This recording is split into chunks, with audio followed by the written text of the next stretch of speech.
We're using Silgar 184. It's made by Dow. It's specifically made for solar panels. Alright, so we're going to mix it together. Just pour it in. It has the consistency of like syrup. I like to build my solar panels in the fall and in the winter.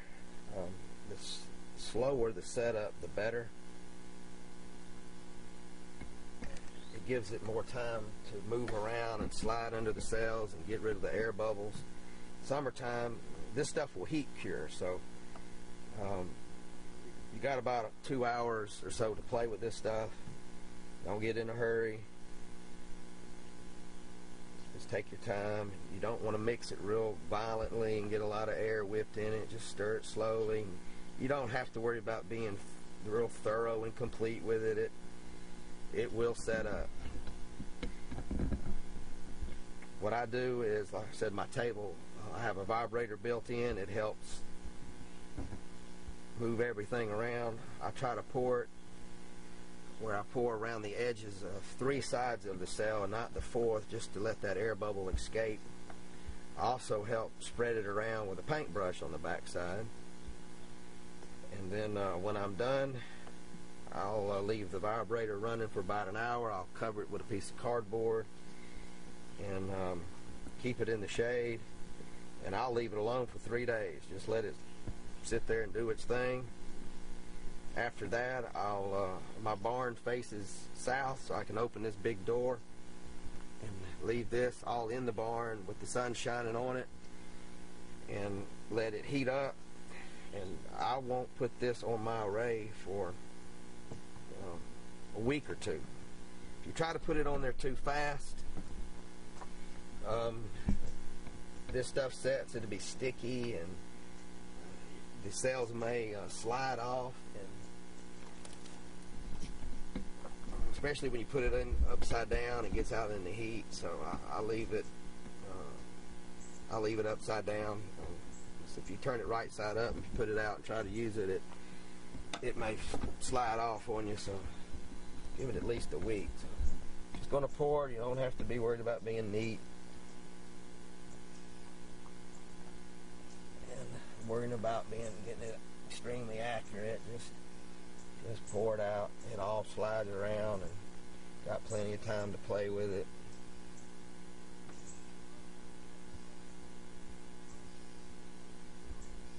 And I'll just set it there and let it leak. If you don't have a table that vibrates, you can simply do some things and help slide it around. And just take a paintbrush and help spread it around.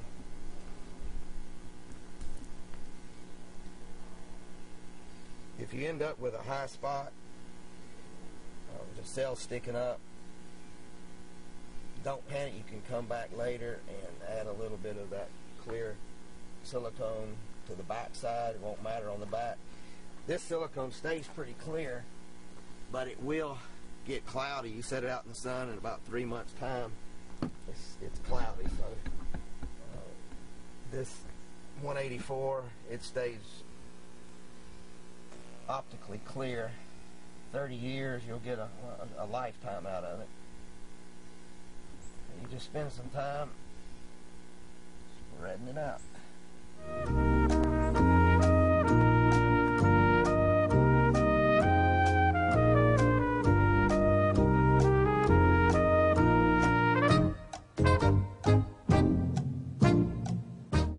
Another thing I do is, before I encapsulate, I'll caulk a bead, make a dike as close as I can to the cells, and that keeps from wasting that encapsulant over here on the edge. Now this glass runs all the way almost to, you only got about a 1/4 inch gap, so all your solder connections that are made are on the glass, so it's not only aluminum where you're shorting out anything.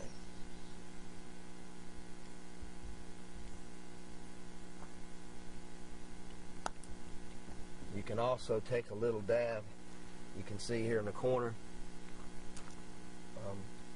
a little dab of silicone, and it helps hold that cell in place. And there's one here, there's one there. I dab them just here and there to help hold them from sliding around while I'm encapsulating. Doesn't hurt a thing. And you'll see bubbles start appearing that are working their way out from underneath. It takes time, it takes hours, if not days. So I really like doing it in cold weather. The longer it takes to set up, the better. The more time it has for this encapsulant to even out. I could put it all on one end and leave it alone and come back and it'd be all even out on its own. But I do spread it around, like I said, help it out with a paintbrush to make sure I get good coverage.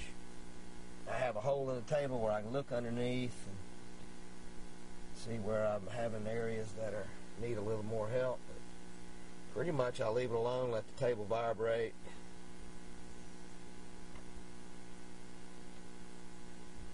I'll get every drop.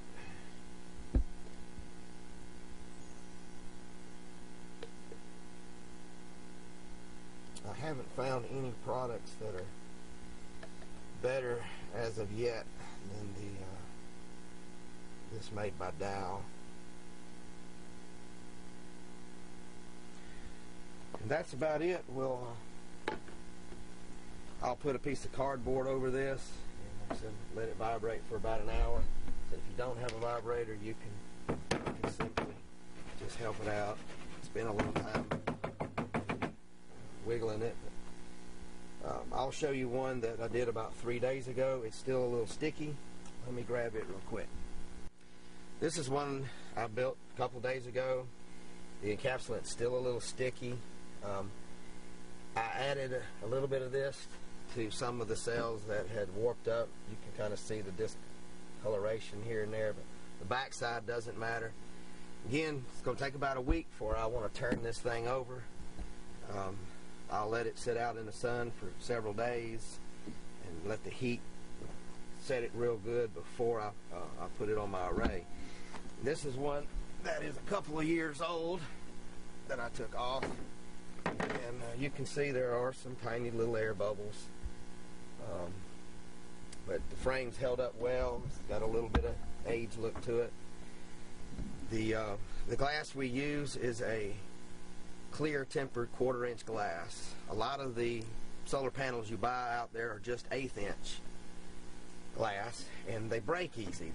You get a 60-mile-an-hour gust of wind, and it breaks, and the frame's so weak it won't survive. So again, everything we're building is to try to last for 30 years, not just one summer.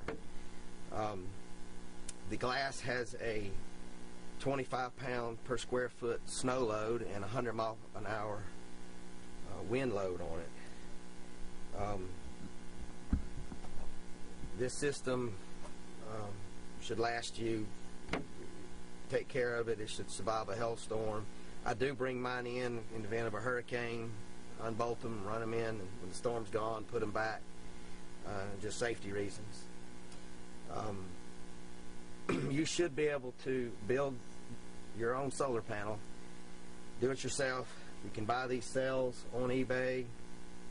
We sell the frames. I have a website, and I also sell the glass. We sell the glass individually or in doubles this size. The bigger panels that we offer and the bigger glass has to be shipped by freight, and it'll come in crates. If you buy 12 at a time, you get free shipping. If you buy a minimum of 6, then you have to pay the shipping. And depending on where you live, shipping could be $100, $150. Again, you can build these for about half the price of buying one commercially made, and this is a lot stronger, much better product. This is my personal array. It's a little over 1,000 watts. I run a refrigerator, TV, and some lights off of it. It runs up. We charge some batteries that goes to an inverter and then into my house. I was going to show you how the encapsulant keeps it the moisture out. I'm going to squirt it with a water hose, and you can see how squirt the underneath as well as the top, and there's absolutely no problem. I actually come down here and squirt it with a water hose, and the